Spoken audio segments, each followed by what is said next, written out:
Bueno, ya está aquí con nosotros el licenciado Julio Osegueda para que ustedes puedan consultarle a él también, sobre todo cuando nos enfrentamos a cobros excesivos de interés por un préstamo que nosotros tengamos.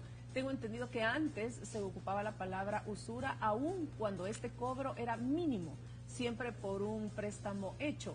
Pero él nos lo va a aclarar, él es abogado y notario, así es que bienvenido, licenciado. ¿Qué tal de Black Friday? A él le preguntamos porque siempre nos está aconsejando, ¿verdad? Muchas consultas. Sí, de verdad que había que tener mucho cuidado en esta época. Definitivamente que hay muchos comercios que pudieron haber dado unas ofertas atractivas, sí, pero hay muchos otros que también solo utilizan la época para pues dar una oferta que no necesariamente es tan correcta. Sí. Así que por eso siempre hay que tener cuidado. Pero sí, bueno, sí. ya centrándonos en nuestro tema, saben que nos pueden hablar al 2559-3333. Si tienen alguna pregunta acerca del tema, vamos a hablar de las modalidades de usura. Pero para empezar, iniciemos con la definición. ¿Qué es usura? Bueno, sí, eso es bien importante, porque hasta bíblicamente, vamos a decir, aparece el tema de la usura y aparece como una prohibición, como un pecado, ¿verdad? Sí. Y muchas veces se asocia a que la usura es simplemente la persona que trabaja prestando dinero y viviendo de cobrar los intereses de ese dinero, ¿verdad? Pero vamos a decir que modernamente es un negocio normal, es el préstamo, ¿verdad? No la usura, ¿verdad? Sí, porque la usura la vamos a tener prohibida constitucionalmente y legalmente. Pasa que hasta el 2012 no habíamos tenido claridad jurídica de qué era lo que teníamos que llamar por usura, sino que simplemente se decía, es que cuando se cobran muchos intereses, o cuando la persona que da el préstamo no es como muy correcta. Sí, pero ¿dónde está la línea? Era lo que jurídicamente necesitamos. Entonces entra la ley contra la usura y ahí nos viene a definir un montón de temas bien interesantes. Primero, le da competencia al Banco Central de Reserva para que cada 6 meses haga un estudio de mercado de cómo están funcionando los bancos principalmente y las personas que se dedican a prestar dinero, cuánto están cobrando de usura, determinar un promedio y sobre eso decir, este es el máximo que vas a cobrar en el tema de la usura. Por ejemplo, el tema de las tarjetas de crédito. Siempre se ha puesto sobre la mesa de que es muy caro, que las tasas son altísimas, esto y lo otro. Y al inicio, precisamente con los primeros intereses que fijó el banco, se tenían intereses del 98%, una cosa increíble. Y actualmente, en el último que se dio en agosto, esa tasa de interés de las tarjetas de crédito ha bajado del 36%. Eso quiere decir que una tarjeta que tenga más del 36 se considera una tarjeta de usura y por lo tanto ilegal. Ahí vamos a ver que esa es una de las primeras modalidades de usura que vamos a tener. Entonces, cobrar intereses cobrar intereses por simplemente ser intereses no es eso ilegal. Está permitido. Eso está bien. Lo que es ilegal es que esos intereses sean demasiado grandes. Aquí viene el tema del porcentaje. Exactamente. Entonces, muchos bancos incluso en el momento que van a hacer algunos préstamos o que tienen las tarjetas de crédito, entonces supuestamente hay que depositar antes de tal fecha de corte, si no el interés es el tanto por ciento, algunas son más caras que otras. Correcto. Pero ¿quién define ese porcentaje? En este caso, la ley le ha dado la competencia al Banco Central de Reserva, ¿verdad? Que es una entidad que es un estudio objetivo, técnico, y dice, mire, en este rubro, porque lo hace por rubros, por ejemplo, para la adquisición de vivienda, para créditos personales, para créditos de más de una cantidad de dinero, pues van a ser estos los montos que voy a autorizar. Y eso se va moviendo semestralmente. Pero esa nada más es una categoría de la usura. Hay otras formas de usura, hay otras formas de dar créditos de forma ilegal que también hay que tener mucho cuidado. Por ejemplo, aquella persona que documenta el crédito como una compraventa con pacto de retroventa. ¿Qué es eso? Yo necesito dinero y tengo mi casita, tengo mi terreno. Entonces viene el prestamista y me dice, no te preocupes, yo te doy el dinero, pero vendeme la escritura, dame la escritura de compraventa de tu casa y con eso yo me garantizo el pago. Pero en lugar de documentar una hipoteca, que sería lo normal, se documenta como una compraventa con pacto de retroventa. ¿Qué es esta de la retroventa? Que el usurero se obliga supuestamente a devolverme a mí el inmueble si yo le pago el dinero, ¿ya? Pero si yo no le pago, entonces se queda con la casa o se queda con el terreno, sin necesidad de un juicio, ¿verdad? Y eso es lo que es ilegal, ¿verdad? Si de repente yo he hecho un crédito por la compra de una casa y no pago, pues el acreedor, el banco en su caso, o el acreedor cualquiera, tiene que demandarme y tiene que probar que en efecto existe el crédito y que en efecto yo no he pagado. Y si yo no estoy de acuerdo, por ejemplo, con los montos, que mire, si yo pagué una cantidad tal o pagué de otra manera, para eso es el juicio, para determinar. Pero en esos casos, con esta modalidad de la compraventa con pacto de retroventa, se elimina el juicio y simplemente se queda. Juicio, pero aquí el que está endeudado, digamos que por ignorancia no lo hizo, ¿puede pedir un juicio o puede llevar esto legal para determinar, mire, yo fui engañado y no sabía que esto iba a ser así? Exactamente, que esa es una de las cosas que ha cambiado la ley, porque antes precisamente la persona se quedaba sin su casa, sin su terreno, pero ahora la ley dice, ojo, si hay un contrato de compraventa con pacto de retroventa, vamos a presumir que en realidad eso es una hipoteca, y entonces ya el registro ya no se le admite, sino que le dice al notario, mira, hiciste mala plana, volví a hacer la escritura y hazla bien. Ya, entonces esa es una garantía para la persona que está en esas condiciones, ¿verdad? ¿Qué otras modalidades hay de usura? Por ejemplo, el cobro de intereses sobre intereses. Y es un tema bien delicado porque muchas personas de repente suponen que simplemente que sean muchos intereses, creen que son intereses sobre intereses. Y no es así. ¿Qué es esto? Que, por ejemplo, yo presto $100 y los presto al 5% mensual, por ejemplo. ¿Qué quiere decir eso? Que al pasar un año yo voy a deber $100 y $5 más. Al pasar 2 meses voy a deber $100 y $10 más, ¿verdad? Porque son 5 por cada 100 mensualmente. Entonces, si a mí me empezaran a cobrar sobre esos $5 que son intereses, una tasa de interés, eso es ilegal. Eso es lo que vamos a entender también como una práctica de usura, ¿verdad? Otras modalidades en esto, por ejemplo, cuando disfrazan el contrato que se está realizando. Hay muchas personas muy inescrupulosas que dicen, estás buscando estudios, yo te consigo una beca, pero para que tú accedas a esta beca tienes que adquirir este programa que cuesta tanto, por ejemplo, y que hay que pagar una cantidad de dinero, y en realidad lo que la persona está haciendo es firmando un crédito estudiantil y no accediendo a una beca, ¿verdad? Son maneras de engañar a la persona para que adquiera un crédito. O por ejemplo, personas que andan buscando trabajo y le dicen, sí, no te preocupes, yo te consigo trabajo, pero para acceder a esta bolsa de trabajo tienes que suscribirte a este servicio, ¿verdad? Y lo que hacen es también sacar un crédito para que la persona se entrene o lo que fuera, ¿verdad? Y de esa manera la engañan. Esas son también modalidades de usura. ¿Qué hacer si caigo en algunas de estas modalidades de usura? ¿A quién me tengo que dirigir? Y obviamente ya si estos son contratos mucho quizás de 1 año, 2 años, incluso más todavía, más tiempo, ¿qué tanto me puede afectar y me recrediticia? Sí, bueno, hay que revisar bien en detalle cada una de estas situaciones. Lo ideal, si una persona se siente como, digamos, afectada o se siente que le están cobrando demasiado o que ha caído en una trampa de este tipo, debe acercarse con un abogado de su confianza, ¿verdad? Lo peor que las personas pueden hacer es, por ejemplo, decidir dejar de pagar, ¿verdad? Porque hay personas que también dicen, no, es que este usurero me cobró de más, me trató mal, documentó mal el negocio, lo que fuera, ya no le pago. ¿Qué sucede? Si simplemente no paga, eso puede traerle consecuencias a futuro. Entonces es mejor que se acerque con su abogado de su confianza, que vaya, por ejemplo, a la Defensoría del Consumidor, que vaya a la Fiscalía, que vaya a la Superintendencia del Sistema Financiero. Todas estas entidades tienen una competencia bien particular en algunos casos de usura. En el caso de las tarjetas de crédito, a veces le dicen uno con el 9% de interés, pero a la mitad de todo, de haberla tenido y se la modifica y demás, no, es que la tasa de interés subió. Era tanto, Eso es correcto, es válido. Hay un mecanismo en la ley de bancos precisamente para autorizar el aumento en la tasa de interés. Que no es simplemente que al banco se le ocurre y ¿sabes qué? Sorpresa, feliz Navidad, te aumentó el interés. No, tiene que cumplir ciertos requisitos. Primero, tiene que mandarle una carta al consumidor, al usuario, al tarjetaviente, diciéndole en cuánto le va a aumentar la tasa de interés. Tiene que notificar. Tiene que notificarle, porque si no, ¿cómo va a saber el que le han notificado? Y entonces aquí el dueño de la tarjeta con todo derecho puede decir, pues la cancelo. Ya no la quiero, claro, así es, sí. E inclusive, una persona que aunque tenga saldo pendiente, puede decir, la cancelo, voy a pagar el saldo que tenía pendiente, pero ya no quiero más esa tarjeta. Es una cosa que también se puede hacer. Entonces, eso ha provocado muchas dudas, digamos, también en la gente, esos límites en la usura. ¿El extrafinanciamiento? Todo eso habrá que verlo si, por ejemplo, no supera la tasa establecida por el Banco Central. Si se cobra más de lo que ellos están permitiendo, vamos a decir que ahí hay casos de usura que pueden ser también denunciados en las instancias correspondientes o defendidos civilmente en un juicio también. Esto normalmente, licenciado, pasa con empresas que ya están establecidas, que están como legales, y me imagino que pasa con personas que son freelance, por decirlo así, que quizás tienen buenos sueldos y entonces también la hacen de prestamistas.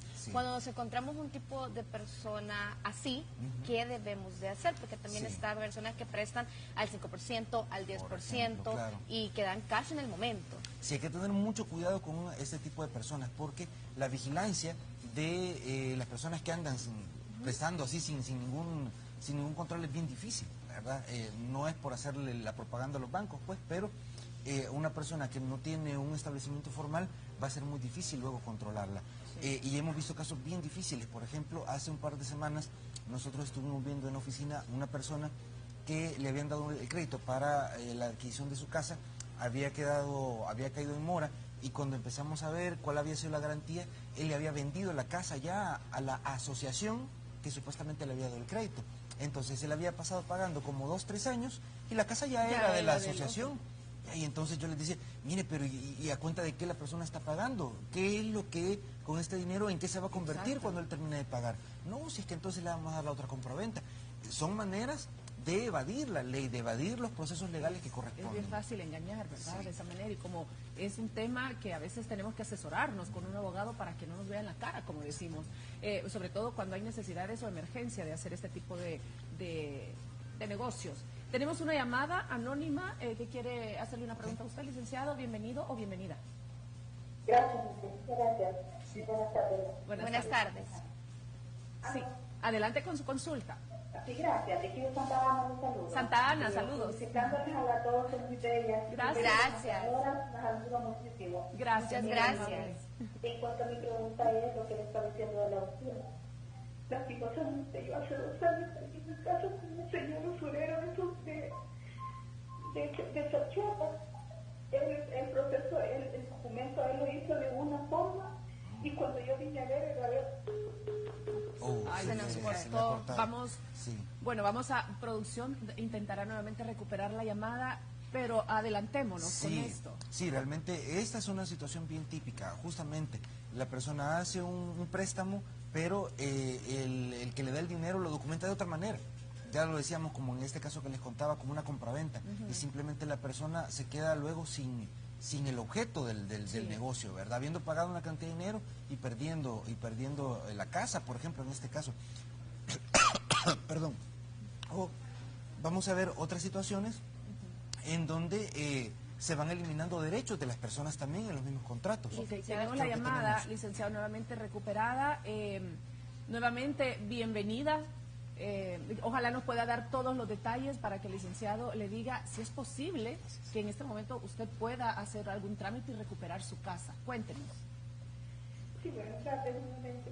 Fíjense de que la casa, el señor en papel, el documento, iba a ser una hipoteca, ¿verdad? Entonces era $15,000 para pagarle a un señor. Viene él y hace el papel por $19,000, ¿verdad?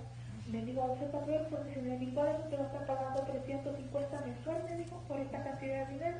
Ok, pues te va a perder la casa. Le dije, sí, no, me dijo, vale.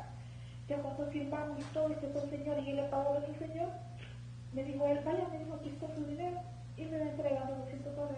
Y después le dije, sí, me dijo, pero es que, o sea, el préstamo fue de 15,000, le dije, ¿y por qué aquí el papel dice de 19,000? Ah, sí, pero es que así es, por todos los notarios que se ha hecho, no tengo que pagar no sé qué, y empezó que tenía que pagar 1,000 y siniestras. Pasó eso. Cuando se llegaron a los 4 meses, yo estuve buscando a otra persona que me aplicara ese dinero, porque a mí me decían de que lo que quería era quitarme la casa. Vine yo y le llamé y le dije yo, mire, licenciado, le dije yo, de que aquí tenemos dinero de la casa, yo quiero saber cuánto es, le dije, para poderse lo cancelar y todo. Viene él y me dice, no, me dice, pero la señora no está ahorita, salió fuera del país, y yo soy el apoderado, y pues no le puede hablar, y dígale que yo quiero salir de esta deuda, que yo se la quiero cancelar. Hay una persona que me va a prestar y se lo quiero dar. Es que mire, me dijo, no, le dije yo, como usted dijo que eran 19, ¿no? Entonces que fueron como unos 22 o 21. No, mamita, me dijo, te está soñando, usted tiene que dar 26,000, me dijo. No, le dije, ¿por qué tanto? Yo, no, me dijo, se lo interesa, y que no sé qué. Mire, llamo yo al señor, mire, si que el señor me dice, sí, eso, le dije. Ay, señora, me dijo, yo no sé, me dijo, pero yo no veo que usted tenga solución en esta casa, me dijo. Ay, por favor, yo no la quiero perder. Yo dije, y el patrimonio de mis hijos. Hagamos una cosa, y este caso fue hace poco, ¿hace cuánto ha sido? No, ya hace 2 años. Hace 2 años. Mira, hagamos una cosa, en producción tal vez pueden tomarnos el número de teléfono de la señora, vamos a contactarnos con ella para darle una asesoría puntual, pero ahí vemos toda la anatomía precisamente de estos casos de usura. Un contrato que ha documentado una cantidad de dinero diferente a la que ella le han entregado, y un cálculo además de intereses, porque se dice que habían pasado únicamente 4 meses, Exacto. 19 no se pueden convertir en 26 Ok. en 4 meses con un interés normal, ¿verdad? Queremos agradecer su llamada. Todo tiene solución. Y aquí, en manos del licenciado, se le va a ayudar. Ya producción tomó sus datos, él se va a comunicar con usted. Y tranquila, que todo se resuelve, ¿ok? Le mandamos un gran Tranquila. abrazo, amiga. Saludos. Ok, a usted, bendiciones también. Igualmente. Ya va a ver que todo se va a resolver, porque debe tener una Hay, solución. miren, para todo Debe, siempre hay un claro camino que como, sí. como usted lo menciona. Y hay varias cosas que se pueden hacer. Mire, de tocar, por ejemplo, la puerta de la Defensoría del Consumidor para que hagan un cálculo, una reconstrucción del crédito y ver si hay ahí un tema de interés superior al establecido. O, por ejemplo, ver una estafa también, Sí. ¿verdad? Que ya es materia penal. Aunque una la estafa. persona haya fallecido. Aunque Siempre tiene que haber alguien responsable. Siempre supongo. tiene que haber alguien responsable y hay que ver realmente cómo se va el negocio. Yo pensando inclusive sobre la marcha, diciendo, bueno, si el contrato se ha documentado por 19 y a ellos solo le han entregado 15, ver también cómo se ha aprobado el desembolso de ese dinero. Si ha sido en efectivo, si ha sido en cheque, si ha sido una transferencia bancaria. Y si vemos que hay una diferencia, eso ya justifica la posibilidad de ver un caso de estafa. una Licenciado, estafa tenemos una penal. llamada. Vamos a recibir a Elizabeth de Ilopango. Elizabeth, bienvenida. Sí, buenas tardes. Buenas tardes, Elizabeth. ¿Cuál es su consulta? Elizabeth, Muy bonito programa. muchas gracias. Solamente quiero preguntarle al licenciado cómo yo puedo hacer para devolver una tarjeta si yo no he usado. No la ha utilizado. Esta vez el crédito que el Sí. Banco Agrícola me otorgó. Ah, ok. Para ver si tiene existir. Yo no le he ocupado. Cada Sí. vez que ya tengo 4 veces que voy y no me la quieren. Y no se la quitar. quieren recibir. Entonces Sí. me dijeron, mira, porque fui que me esperaba 6 meses. Y todo eso estaba pagando yo la membresía. Sí, además. Gracias. Ya, Gracias ok. a usted, Elizabeth. Bueno, pero es- membresía no está es bien obligada a interesante. pagar. Quizás Fíjese, seguro. Puede o algo ser, así. puede ser membresía, puede ser una cantidad de comisiones que el banco le está adjudicando. Por el segundo año de uso normalmente se cobra una membresía. Sin embargo, hay un criterio que puede establecer que esa membresía sea también ilegal. Entonces, ahí hay 2 recomendaciones. Como ella ya trató de ir al banco de manera directa y el banco no, Sí. no la ha querido resolver, lo siguiente es hacerlo de manera más formal, ¿verdad? Ella puede hacer un escrito sencillo, señores banco tal, de acuerdo al artículo 14 de la ley del sistema de tarjetas de crédito, vengo a solicitar la terminación de este contrato, sin andarle dando más explicaciones ni más vueltas, ¿ya? Ok. Y esta carta, pues que se la firmen de sello recibido. En cualquier agencia que tengan centro de atención al cliente, ¿verdad? Que eso es obligación del banco recibírsela en cualquier agencia. Si aún así no se la recibe, pues el siguiente paso es hacerlo a través de la Defensoría del Consumidor. Ahí en Santa Ana creo que tienen una oficina, la persona puede llegar, no, pero era de Ilopango, ¿verdad? Sí, Ella. de Ilopango. Entonces, en San Salvador, pues llega a la Defensoría, presenta su reclamación, dice, mire, yo esta tarjeta quise cancelarla Ok. y lo denuncia. Tenemos otra llamadita al hombre más famoso del mundo, como dice la canción, Juan Pérez. ¿Cómo está? ¿Qué Desde tal? San Salvador. Buenas tardes. Buenas tardes. Bienvenido. Una pregunta, licenciado. Yo hice un préstamo con un usurero, le di un terreno en garantía, lo hicieron con retroventa, pero 4 meses luego de estarlo pagando, porque era muy alto lo que estaban pagando, a los 5 meses de estar pagando, yo le dije si necesitaba que le firmara algo más, me dijo que no, que ya estaba con nombre de él. Y me retiré.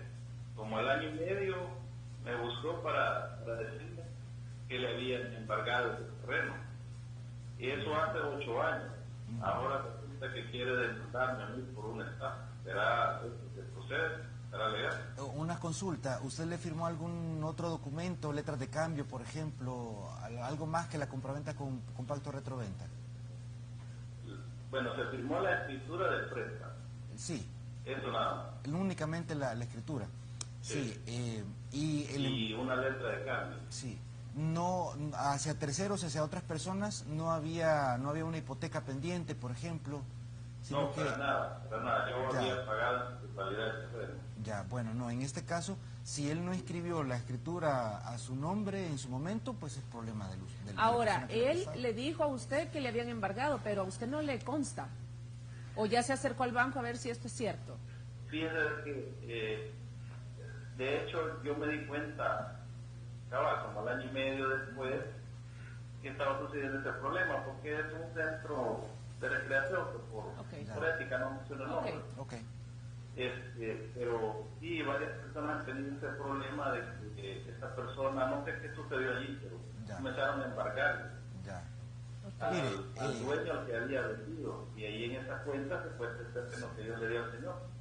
Sí, quiero... Ahora, yo en un momento lo engañé porque cuando yo se lo di, estaba libre, yo le mostré la compraventa y todo, simplemente yo no lo quería perder, pero no podía seguirle pagando, así que se lo entregué. Sí, claro. Sí, yo no veo que existan ahí los elementos para una estafa. Inclusive, el delito de estafa tiene 5 años de pena máxima, que es el plazo de prescripción. Entonces, si la persona le vendió el inmueble hace 8 años, ya no pueden perseguirlo por estafa, ¿verdad? Aunque lo llamaran a la fiscalía, el delito no le procede, ¿verdad? Entonces, si lo llaman a fiscalía, la recomendación sería únicamente que se asesore con un abogado de su confianza para que lo acompañe, que no vaya a permitir tampoco que lo hagan firmar alguna conciliación o algo que le genere obligaciones en la fiscalía. Ahora, podría ser que la persona a quien se quedó con el inmueble o con el terreno, él haya puesto a trabajar y ofrecer y lo haya puesto en garantía, y ahora él le viene a decir, como queriendo sacarle más, que se lo embargaron por él. Pero eso ya no es relevante, comprometido. Sería otra trampa más, ¿verdad? Así que tampoco puede permitirse. Para ir finalizando, licenciada, en cuestión de estafa, el proceso, ¿cuánto tiempo tiene que haber pasado de haber sucedido algo? En términos generales, los acreedores tienen 10 años para hacer una cobranza judicial, ¿verdad? Con las personas deudoras. Si una persona se ha sentido afectada por un proceso de usura, se tienen 3 años para poder denunciar en la Defensoría del Consumidor, se tienen igualmente 10 años para poder denunciar en vía civil y 5 años para denunciar en vía penal, ¿verdad? Si lo que queremos utilizar es, por ejemplo, la vía de la estafa. Hay otras vías que pueden utilizarse y eso depende de cada caso en particular. Por ejemplo, a la persona que le han engañado diciendo que le han dado 19 cuando en realidad solo le han dado $15,000, esa puede ser un caso de estafa, ¿verdad? Que podría verse por vía penal o puede verse también por vía civil. Es decir, hay diferentes maneras de atender un mismo caso. Hay un caso de una persona que dice tener su tarjeta de crédito, no la quiere que ya no le estén cobrando intereses. Tengo entendido que puede ir a la agencia y cancelar o congelar la cuota, que le quede una sola cuota y ya cancelada la tarjeta mientras sale de la deuda. Pero si ella no paga en la fecha que le corresponde, aunque esa cuota esté congelada, le va a generar intereses. Siempre genera intereses. Le va a generar interés moratorio. Ok, bueno, ¿alguna recomendación? Bueno, la recomendación general en esto es que no se deje ir con cualquier persona que le ofrezca dinero, que consulte con un abogado que sea de su confianza, no permita que sea el prestamista el que le lleve su propio abogado, ¿verdad? Los contratos siempre hay que leerlos de la parte de un abogado de confianza. De confianza, sí, con detalle. De uno, claro. No de la otra persona. Yo no llevar a su abogado, claro, porque uno es el que se está comprometiendo, ¿verdad? Entonces hay que tener mucho cuidado con eso y cualquier consulta nos las pueden hacer a través de nuestro teléfono o a través de redes sociales también. Bueno, licenciado Julio Segueda, aparece toda la información en pantalla para que le consulten cualquier duda. Gracias. Para servirles. Gracias.